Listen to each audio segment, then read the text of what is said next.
It's an attempt to apply the Austrian business cycle of economics, of the production of goods to the production of ideas. And what I have tried to show is that you have that concepts need to be produced as well. Because you could say, well, if I have an idea and you copy the idea, then I don't lose my own idea. You have just copied it. So ideas are not a scarce good. But what is a scarce good is the time to conceptualize an idea. And if you start looking at how people economize on time, then you can start to find out that there is a structure of production there as well. Yes. Yes, of course, the radical subjectivism of Menger and Mises, so that the valuations are subjective.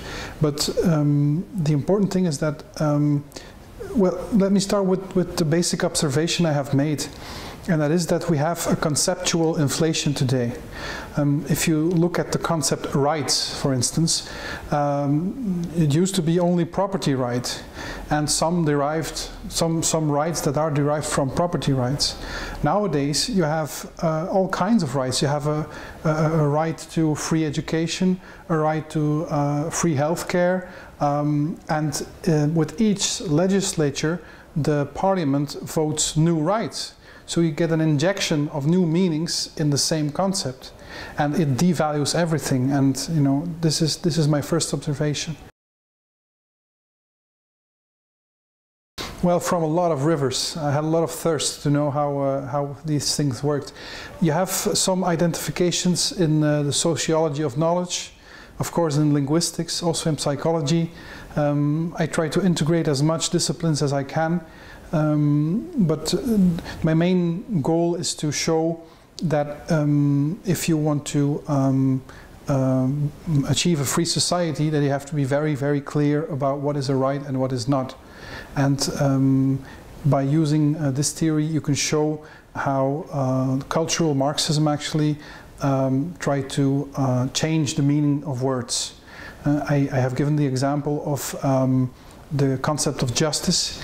Justice means, in its original context, getting what you deserve. If you did something right, you get moral credit and you get more authority in the group. If you did something wrong, you get expelled from the group, and you can only come back after some repentance. Nowadays, I have made a list with 32 meanings of the concept of justice. You have social justice, you have sexual justice, you have climate justice, intergenerational justice, you name it. And at the end of the day, the concept doesn't mean anything anymore.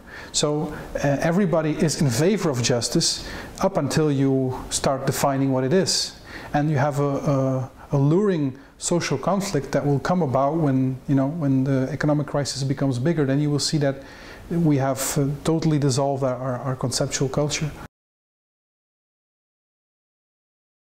Well, maybe I'm a bit too ambitious, but yes, that this. If you look at history, we were in the Dark Ages in Europe, up until Thomas of Aquinas came and he reinstated the logic that has been discovered by Aristotle.